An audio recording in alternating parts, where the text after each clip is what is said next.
le consistoire israélite du Bas-Rhin. Et le consistoire israélite du Bas-Rhin avait à l'époque une politique très clairement arrêtée, qui était la liquidation. On ne garde rien, sauf ce qui est à Strasbourg, et puis encore peut-être à Saverne et à Haguenau, parce que de toute façon, il n'y aura plus de juifs en Alsace, et c'est pas la peine d'entretenir des bâtiments qui sont tous en mauvais état parce qu'ils n'ont pas été entretenus pendant la guerre, déjà avant la guerre. Et alors, au fur et à mesure, ils vendaient. Pour une bouchée de pain, on pouvait acheter une synagogue pour en faire n'importe quoi. Un atelier, un entrepôt, n'importe. Il y a des gens qui ont fait des jolies petites cuisines à l'intérieur, avec l'alsacianisme au mur, mais rien de juif, évidemment. Rien qui dénote une ancienne synagogue. Enfin, bon, alors que comment se battre, je venais d'arriver moi ici. J'étais à l'époque, donc j'avais fait des études d'architecture ordinaire, et puis j'ai trouvé que l'architecte ordinaire en France, il n'a pas beaucoup de chance, s'il n'est pas fils de député ou quelque chose comme ça, d'avoir un bon programme un jour dans sa vie. Donc il faut construire des maisons pour les gens. Oui, c'est intéressant, il y a peut-être mieux à faire. Et j'ai fait l'Institut d'urbanisme de l'Université de Paris. Et puis, bon, les choses se sont bien enchaînées. Je suis sorti premier de l'équipe. Et puis, tout de suite, on m'a attiré dans le ministère de l'Éducation, parce que tous les ans, ils essayaient de capter comme ça quelques étudiants qui savaient qu'en architecture, ils ne feraient rien d'intéressant dans leur vie. Alors, donc, c'est parti comme ça. Ça, ensuite, ça s'est enchaîné d'une façon inattendue. C'est que j'ai travaillé pour le ministère de l'Équipement, et puis pour le ministère de la Culture aussi. Surtout, on me demandait de voir des dossiers avant que ces dossiers soient définitifs pour être sûr qu'il n'y a pas de vice de forme dedans, pour rendre les choses en amont. Et puis j'avais fait du droit par la force des choses. Et alors j'étais habitué à ce genre de choses. Alors quand je suis arrivé ici, on m'a dit, maintenant tu arrives, et on t'a pas vu depuis 15 ans. Et je venais ici seulement à l'époque où mes parents étaient encore en vie, et eux, ils avaient tenu à revenir en Alsace et habiter Vauxhiller, qui était le lieu natal de la famille, presque je dirais.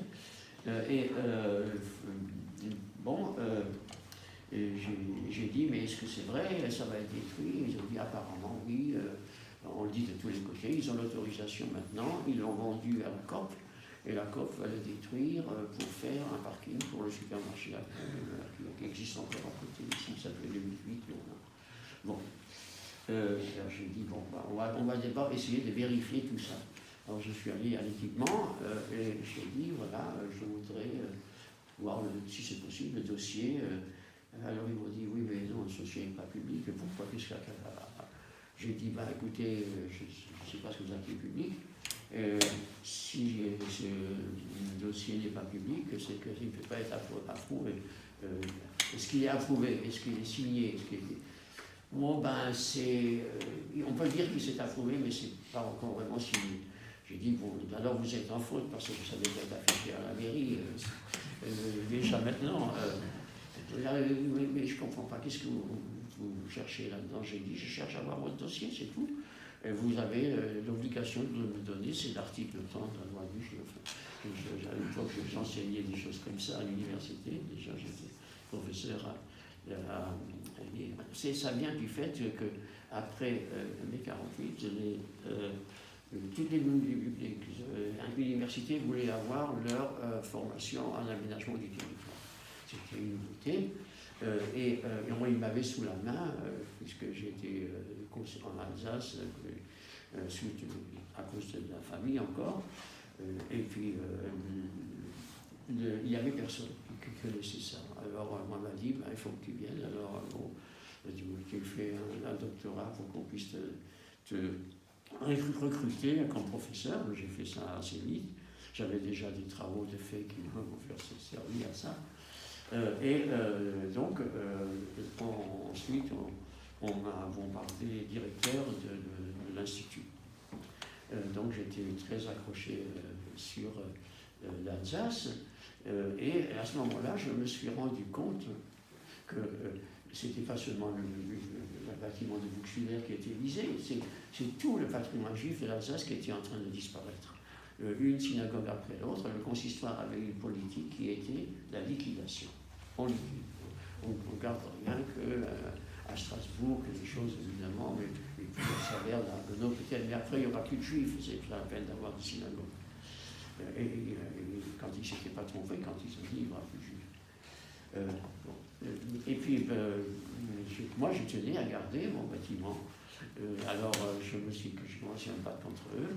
Et l'équipement, ensuite, ils ont compris ce que j'étais en train de chercher. Et ils m'ont dit, attendez, on va chercher le dossier. Est-ce qu'il y a des documents là-dedans qui vous intéressent? On vous fait des photocopies. Bon, et ils se sont dit que je ne sais pas exactement qui on a affaire, mais il faut se méfier quand même.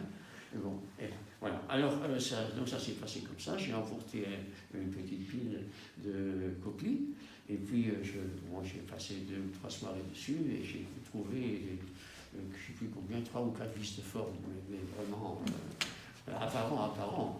Enfin, je ne rentre pas dans les détails. Bon, alors, j'ai fait une demande au préfet de l'annulation. Donc le préfet, en quelques semaines, il a annulé tout ce qui avait été délivré. Donc notre consistoire se retrouvait au niveau président. Alors ils se sont dit, c'est pas très grave, oui, le type qui a fait ça, c'est pas très malin de sa part, mais maintenant on va recommencer. Seulement le temps que eux recommencent, c'est un consistoire. L'organisme est parfois un peu lent. Moi, j'ai saisi le problème au niveau le plus élevé, c'est-à-dire j'ai eu Jacques Lang, j'ai eu le ministère de la Culture aussi, voilà. Et Jacques Lang tout de suite a compris ce que je voulais faire. Il m'a dit c'est une bonne idée, votre idée, mais écoutez, moi maintenant je pars aux États-Unis. Mais je vais m'arranger.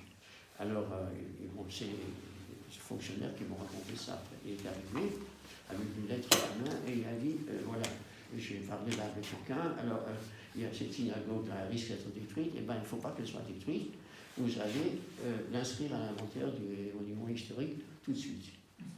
Moi, je m'en vais.